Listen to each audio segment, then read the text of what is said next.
Assalamualaikum warahmatullahi wabarakatuh. Perkenalkan, nama saya Rama Kartika Praja dengan NIM kelas Sosiologi 4C. Di sini saya akan mereview sebuah buku yang berjudul Muslimah Feminis Penjelajahan Multi-Identitas yang ditulis oleh seorang perempuan hebat yang bernama Nengdara Afiyah. Buku ini menceritakan tentang keberagaman, identitas secara agama, ras, etnis, bahkan gender.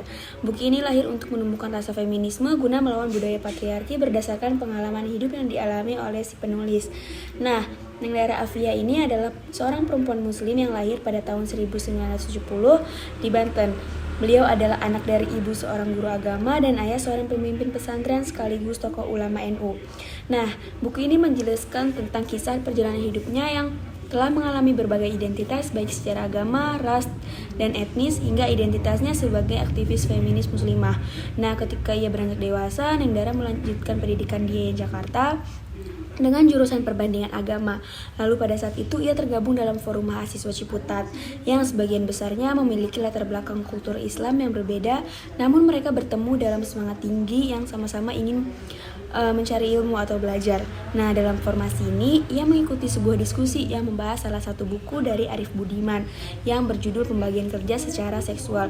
Nah, menurut beliau perbedaan pekerjaan seperti itu yang membuat perempuan menjadi terbatas dan tidak mengenal dunia yang lebih luas.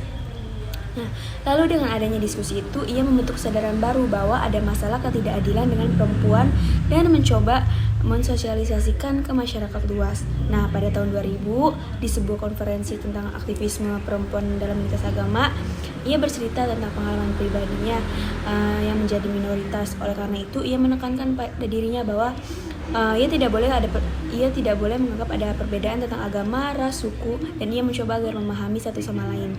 Nah, sejak ia kecil, ia diperlakukan dengan perlakuan yang berbeda dengan kakaknya.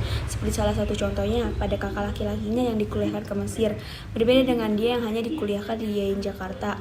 Tetapi ia tetap bersyukur walaupun hanya dikuliahkan di Indonesia, namun ia diberikan rasa keingintahuan yang tinggi terhadap ilmu, sehingga ia tidak pernah patah semangat untuk belajar dan ingin menunjukkan bahwa perempuan pun mampu menyetarakan dalam mencari ilmu yang sama dengan laki-laki.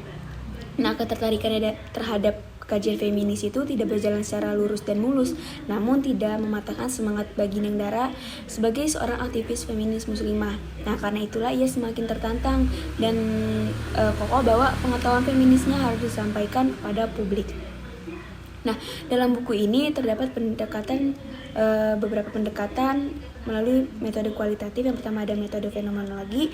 Karena terlihat dari hasil tulisan di buku ini, Nengdara menjelaskan tentang pengalaman berbagai sebuah kejadian dalam situasi yang berbeda, seperti yang menceritakan tentang bagaimana pengalamannya sebagai seorang perempuan dengan budaya dan tekanan yang ketat terutama dari ayah beliau, yang dimana ia dituntut harus mendengarkan perkataannya karena dianggap itu adalah kodrat perempuan.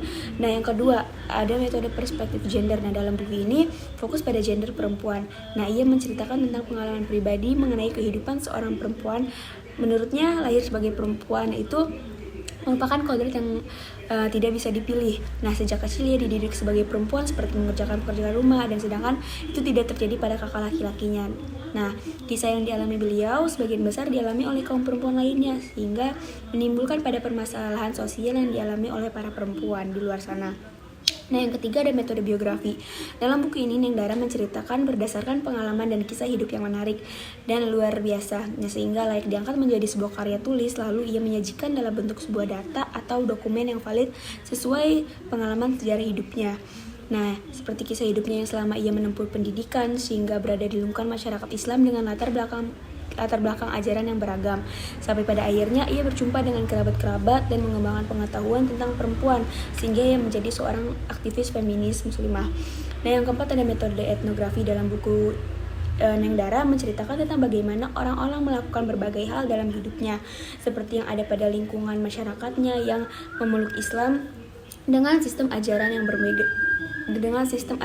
berbeda. Nah, ia menemukan bagaimana masyarakat mengorganisasikan pemahaman mereka terkait sistem Islam yang dianut sehingga mereka menggunakan pemahaman itu dalam kehidupan sehari-hari. Dan ia menuliskan berdasarkan fakta yang terjadi dalam kisah hidupnya. Kurang lebihnya mohon maaf. Wabillahi taufiq wal hidayah. Wassalamualaikum warahmatullahi wabarakatuh.